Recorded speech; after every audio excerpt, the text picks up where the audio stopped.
चलाना पड़ता है। आरबीआई कहता है जानकार बने, चौकन्ने रहें।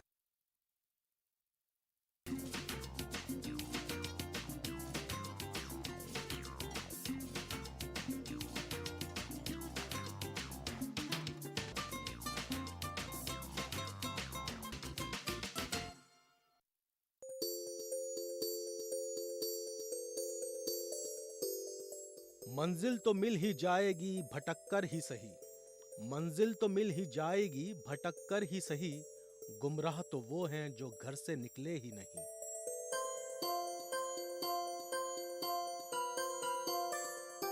मैं हूं सैयद जावेद नईम। दोस्तों, जब मेरे और आपके कदम बढ़ेंगे एक साथ तवाफ़े जहां के लिए, तो मुझे यकीन है कि आपके जहन में हिंदुस्तान की तस्वीर का जो नक्श है वो पूरी तरह बदल जाएगा।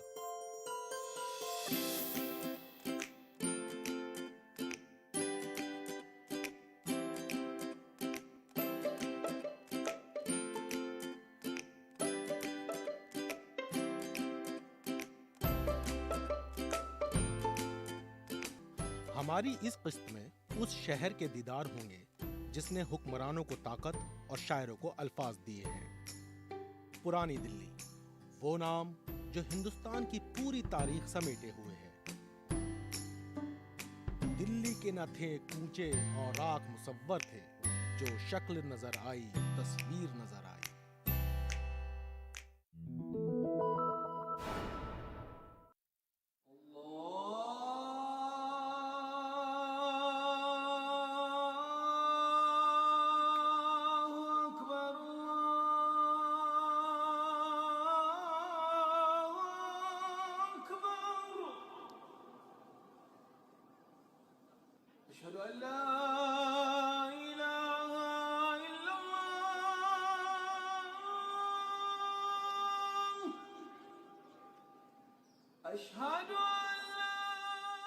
फजर का वक्त हो और अजान किसी कदीम मस्जिद से आ रही हो तो एक बेहतरीन एहसास होता है। अपना शाहजहानाबाद यानी पुरानी दिल्ली का सफर मैं यहीं जामा मस्जिद के इलाके से शुरू कर रहा हूँ, जहाँ कहने को तो है तंग गलियां, पर इन तंग गलियों की फिजाओं का रंग ही कुछ और है। एक जुदा माहौल, एक जुदा एहसास। हिंदुस्तान के सियासी मरकज और जदीद पहचान की सरमाया दिल्ली में बेफिक्री की नींद में करवट लेती एक दिल्ली ऐसी भी है जिसे पुरानी दिल्ली कहते हैं। नवाबी ढंग, लज्जत से भरा जायका, गंगा जमुनी तहजीब और शाइस्तगी को अगर दो लफ्जों में समेटना हो तो कहा जा सकता है पुरानी दिल्ली।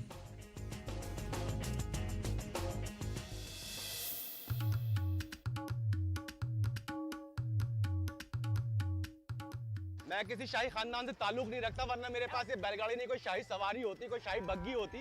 कोई बात नहीं, शाही तारीख तो मैं आपको बता ही सकता हूं, बशर्ते आप मेरे साथ बने रहें। तो चलिए।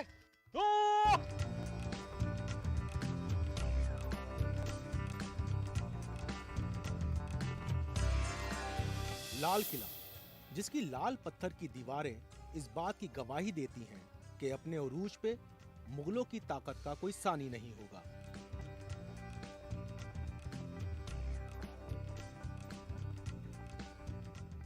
ये और बात है कि इसकी तामीर करवाने वाला मुगल बादशाह शाहजहां कभी भी पूरी तरह इस जगह को अपनी दारुल सल्तनत का दर्जा नहीं दे पाया।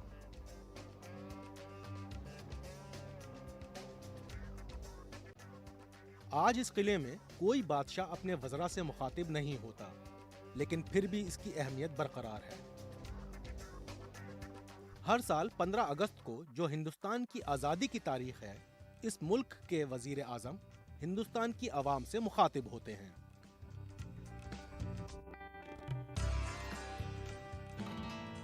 पुरानी दिल्ली अपनी तहजीब के लिए काफी मशहूर है, और तहजीब को जानने का एक तरीका है खाने का जायका लेना। तो इन तंग गलियों से गुजरता हुआ मैं जा रहा हूँ इस वक्त हाजी शबराती साहब की नहारी की दुकान पर, जो काफी मशहूर है और 1957 से यहाँ पर मौजूद है। तो मैं जाऊंगा, उस नहारी का जायका लूंगा और आपको बताऊंगा वो जायका कितना अच्छा है।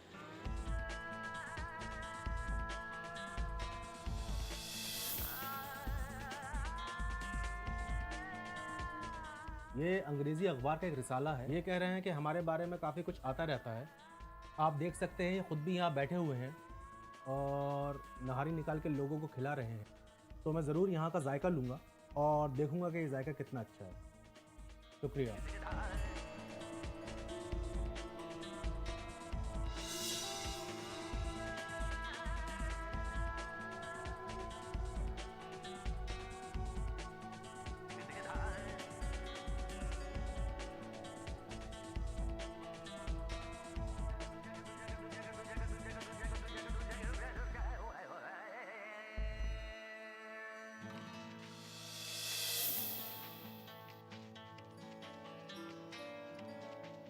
हर किसी का अपना ख्याल होता है, किसी सामान को खरीदते हुए, किसी चीज़ को खाते हुए। मैं कहूँगा ये नारी इसलिए मशहूर है क्योंकि इसके जो मसाले हैं वो बिल्कुल सही पड़े हुए हैं, ना बहुत तेज़ हैं ना बहुत हल्के हैं, और इसमें घी भी कम है। आमतौर पर थोड़ा घी ज़्यादा डाला जाता है नहारी पर। तो मुझे लगता है इसकी मशहूर होने की वजह तो वही है। बाकी अगर आपको पता करना है कि वाकई में क्यों मशहूर है तो आपको खुद आना पड़ेगा।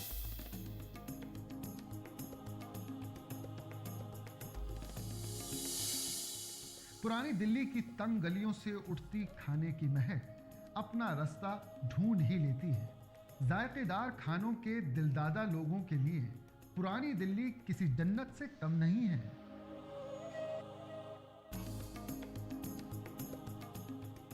नई दिल्ली ही नहीं, पुरानी दिल्ली में भी काफी सारे बदलाव हो रहे हैं इस वक्त। इस रिक्शा को बोलते हैं इलेक्ट्रिक रिक्शा, और यहाँ पर ये काफी लोगों की पसंदीदा सवारी हो गई है क्योंकि ये जल्दी पहुँचाती है और बिना शोर के पहुँचाती है।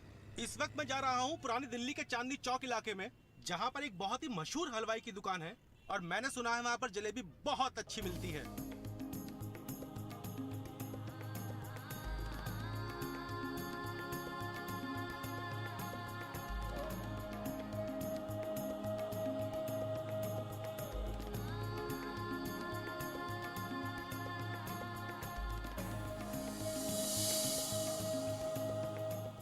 तो मैं पहुंच चुका हूं यहाँ की बहुत ही मशहूर जलेबी की दुकान पर। मैं जलेबी भी खाऊंगा और इनसे कुछ सवालात भी पूछूंगा। आपकी दुकान कितनी पुरानी है? 143 साल हो गए। ये बताइए जलेबी की शुरुआत कैसे हुई? ईरान से शुरू हुआ है बनना इसका, जलेबी का। अच्छा। वहाँ से मोहम्मद के साथ धीरे धीरे हिंदुस्तान में आ गए। अच्छा। पहले तो हिंदुस्तानी में मिठाई में जो तो किंग था वो लड्डू ही था। इसे कहते हैं jalebi. King size, full size या जिस नाम से भी आप इसे बुलाना चाहें। एक बार में तो कोई इंसान खा नहीं सकता, मैं कितना भी बड़ा मुंह कर लूं। एक बार में ये नहीं आ सकती है, तो मैं थोड़ा थोड़ा करके खाऊंगा इसे। और देखने में तो मुझे काफी मजा आ रहा है, खाने में मुझे पता है इससे ज्यादा मजा आएगा।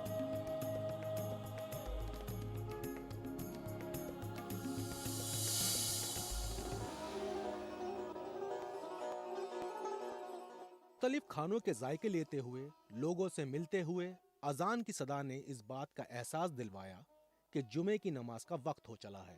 अब क्योंकि मैं पुरानी दिल्ली में ही हूँ तो मस्जिद जहानुमा में ही जुमे की नमाज अदा कर लेता हूँ।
मस्जिद जहानुमा।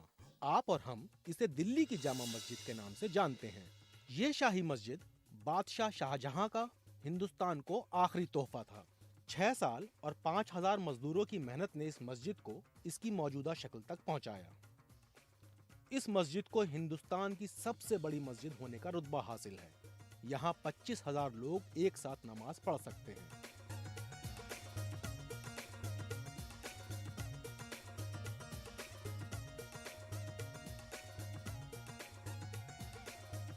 ये सीढ़ियाँ जा रही हैं जामा मस्जिद की मीनार की तरफ, जहाँ से पूरे शहर का एक बहुत ही अच्छा नज़ारा मिलता है। तो चलिए देखते हैं वो नज़ारा।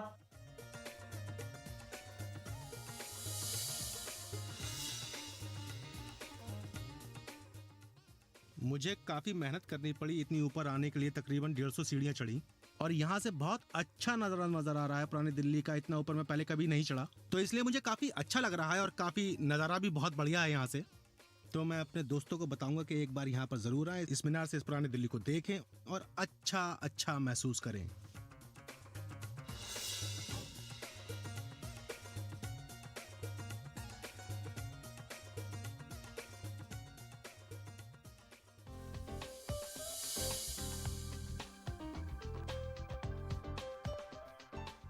आज के इस दौर में जहां मॉडर्न जिम चारों तरफ नजर आते हैं, कौन सोचेगा कि दिल्ली में अब भी कुश्ती के अखाड़े होंगे जहां कसरत होती होगी।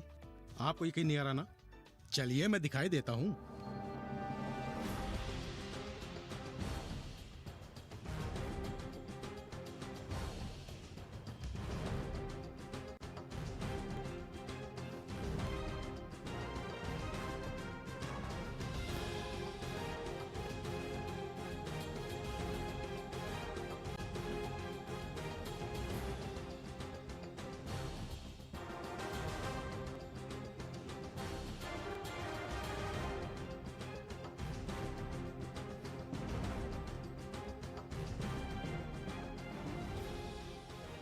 तो देखा आपने असली कसरत क्या होती है और असली जिम क्या होता है। मैं जा रहा हूं यहाँ के गुरु जसराम जी से बात करने और उनसे इस बारे में और मालूमात करने।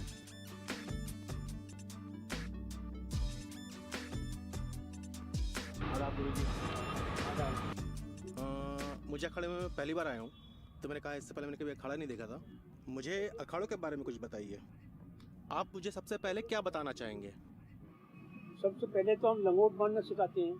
अच्छा। और क्या, सबसे पहला है पहलवान का श्रृंगार होता है ना। हाँ, लंगोट बांधना। तो लंगोट जो है वो पहलवान का श्रृंगार है। श्रृंगार है, बगैर लंगोट क्या है?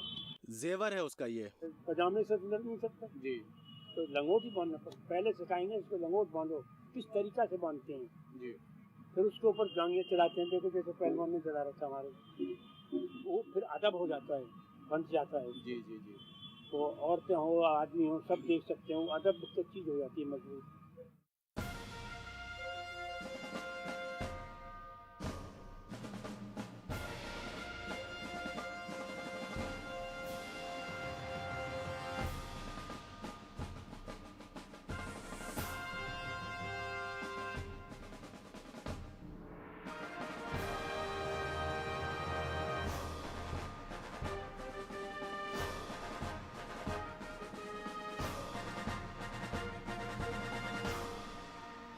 बोले ये तो बात तो हमारे भाई, चलो आप हमारे साथ ही चलो। आप मैं आ रहा हूँ, आप चलिए। आओ आप खींच के ले जाओ। आओ आओ आओ कराओ। अरे एक मिनट सुनिए तो सही। भाई साहब मैंने पहलवानी करी नहीं है पहले। नहीं कोई बात नहीं होगी। अरे इतना कस के हाथ पकड़ा है मैं इनसे, पहलवानी कैसे करूंगा मुझे तो ये समझ में नहीं आ रहा है। मैं इनसे हाथ भी छुड़ाने की कोशिश कर रहा था, हाथ नहीं छुड़ा पा रहा हूँ। ये मुझे धोबी पछाड़ा मारने वाले। भाई साहब मैं फिर किसी दिन आगे कर कोई लूंगा। बात नहीं, आप अभी करके देखो एक बार। मैं फिर किसी दिन कर आओ लूंगा। तो सही, आप एक बार आओ। अच्छा ठीक है, चलिए मैं जूते तो उतार लूँ। एक बार गाँव भग मत जाना। नहीं भागूंगा नहीं। नहीं इतना भी डर नहीं लग रहा है मुझे। बस आप थोड़ा सा मुझे धोबी पछाड़ मत मारना। देख के तो लग नहीं रहा है कुछ कर पाएंगे। वो पहले डर के मारे भाग रहे, उन्हें तो डर लग रहा है। अरे आओ भाई, क्या बैठ के डर के? मार खाने लायक तो मैं हूँ, गुरुजी कह रहे।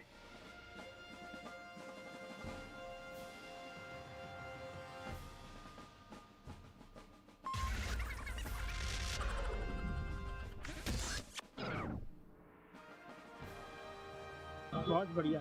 वाह जी वाह। चलिए मैं दोबारा कोशिश करता हूँ, कोई बात नहीं। इन्होंने पता नहीं कहाँ से मुझे पकड़ा था और कैसे नीचे गिरा, मुझे समझ नहीं आया। मैं अब कोशिश करूंगा कि इस बार बच सकूं।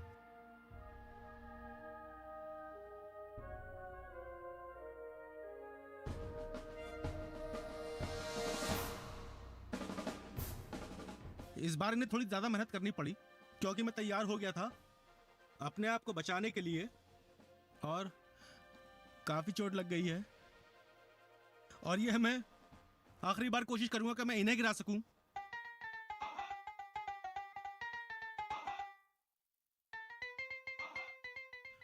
ओके भाई, आप जीत चुके हैं और मैं हार चुका हूं।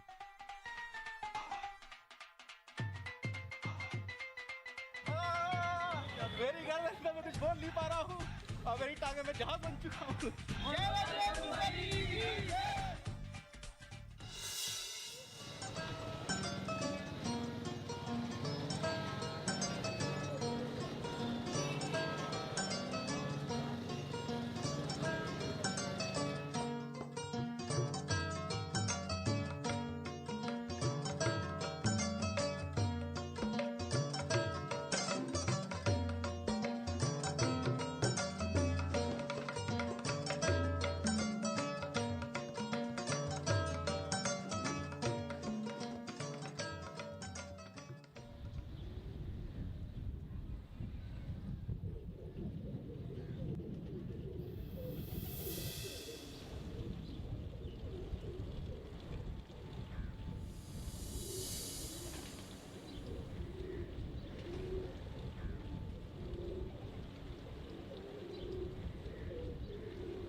कबूतरबाजी शुमाली हिंदुस्तान और पाकिस्तान का पसंदीदा इलाकाई खेल रहा है, जो मुख्तलिफ वजहों से अब सिर्फ पुरानी दिल्ली तक सिमट कर रह गया है। पुरानी दिल्ली की शाम कबूतर और कबूतरबाजों की हरकतों से सजी ऐसी कहानी पेश करती है जहां वक्त और पैसों से ज्यादा आज भी शौक मायने रखता है।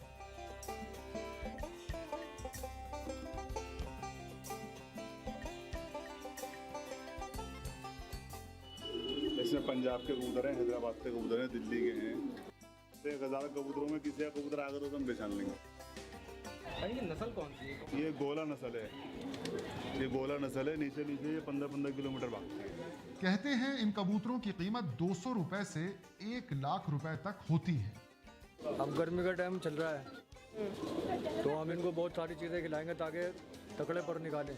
बाजरे के अलावा चने, घाट, इसका नाम क्या, सरसों, तिल वगैरह, ये वगैरह तरह तरह की चीज़ें खिलाते हैं। बस ये सिर्फ एक शौक है कि उसमें मज़ा आता है। बस जैसे क्रिकेट खेलने में मज़ा आता है, ऐसे इसको करने में मज़ा आता है। असर की नमाज के बाद बाहर निकाले गए कबूतरों को अंधेरा होने से पहले वापस बुला लिया जाता है। एक सीटी बजाई जाती है जो मैं, तो आप कैसे बजाते हैं मैं सुनना चाहूँगा। सबका टेक्निक सीटी बजाने का लगे, कोई मोटी भी आता है, कोई बारीक, कोई। तो वो कबूतर को याद रह जाती है और वो उसी घर में आता है जहाँ पर उसका मालिक होता है। ये एक ऐसा फ़न है, एक ऐसा शौक़ है जो हर इंसान नहीं कर सकता। मुख्तलिफ किस्में, मुख्तलिफ मुल्क और मुख्तलिफ लोग, जिनका अपना तरीका है अपनी मशक्क़त को अपने घर पे बुलाने का।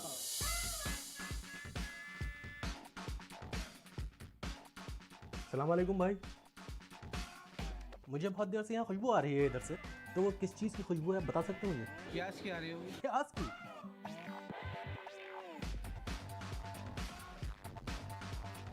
मुझे बहुत देर से खुशबू आ रही है यहाँ पर, वो किस चीज़ की खुशबू हो सकती है? कौरमे की हो सकती है, कबाब की हो सकती है, और किस चीज़ की हो सकती है? मैं दौड़ते दौड़ते थक गया हूँ और मुझे अभी तक ये नहीं पता चला है कि जिस खुशबू की ओर मैं खींचा जा रहा था वो किस चीज़ की खुशबू है। मैं इनसे पूछता हूँ वो कौन सी खुशबू हो सकती है। भैया यहाँ पर एक खुशबू आ रही है, किस चीज़ की हो सकती है वो खुशबू? मालूम नहीं है? अरे कुछ तो सोचिए, किस चीज़ की खुशबू हो सकती है? अच्छा, इन्हें ये कह रहे हैं कि मुझे तो समझ में आ नहीं रहा है, आता तो ज़रूर बताता। यहाँ चारों तरफ कुछ ना कुछ बन रहा है, कुछ ना कुछ बिक रहा है। आम है, लीची है, चाय है, कुल्फी है, लेकिन कुछ और है जिसकी ये खुशबू है और मैं उस खुशबू की ओर खींचे चला जा रहा हूँ।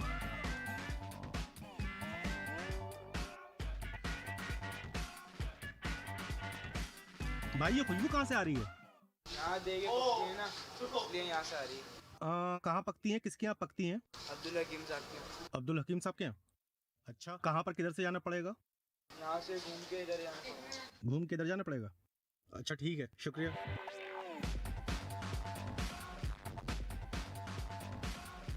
अस्सलाम वालेकुम।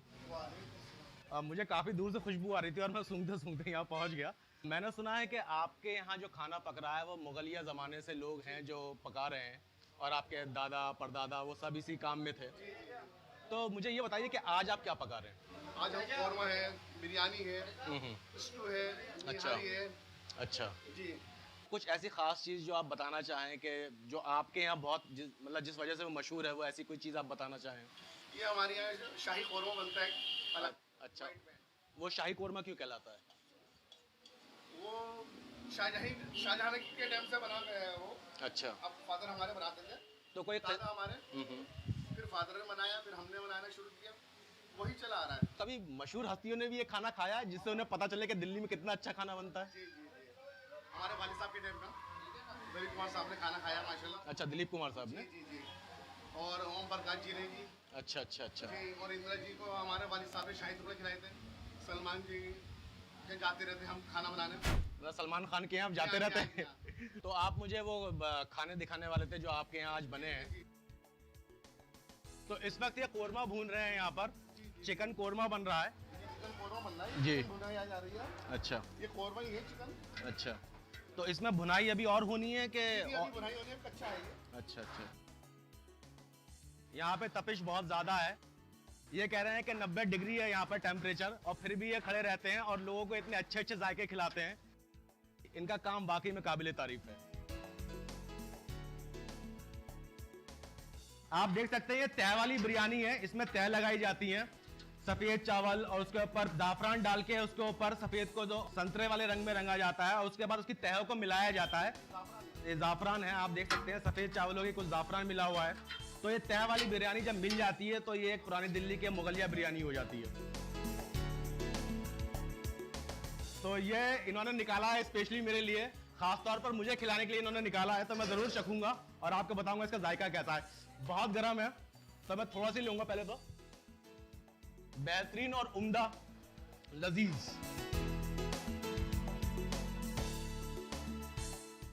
तो मैं बहुत बहुत शुक्रिया बोलूंगा और ज़रूर आऊँगा किसी दिन से अपने लिए एक देख पकवाने इन सारे खानों की, जो बिरयानी तो वाकई में बहुत उम्दा थी, मैं लेके भी जाऊँगा। अल्लाह हाफिज़।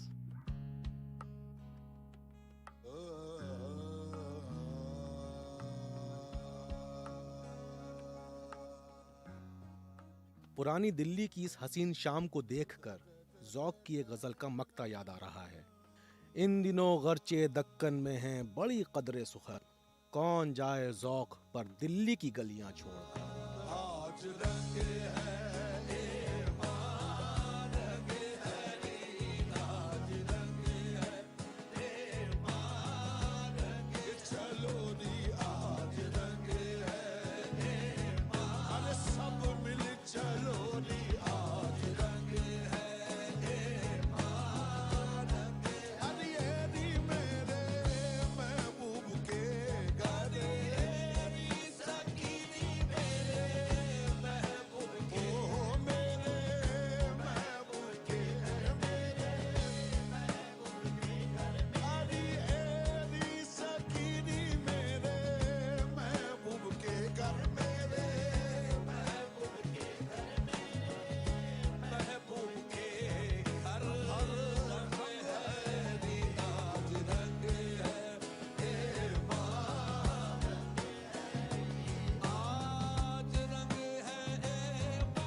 इस सफ़र में बहुत मज़ा आया, कुछ नए दोस्त बनाए, कुछ नए जायके लिए, कुछ नई बातें पता चली। अब मैं अपने घर का रुख कर रहा हूँ, लेकिन मेरे घर जाने का सबसे तेज़ तरीका क्या होगा शायद आपको पता नहीं है कि इन तंग गलियों के नीचे एक जाल सा बिछा हुआ है दिल्ली मेट्रो का। तो मैं जा रहा हूँ, अगली बार आपसे फिर मुलाकात होगी। अल्लाह हाफ़िज़।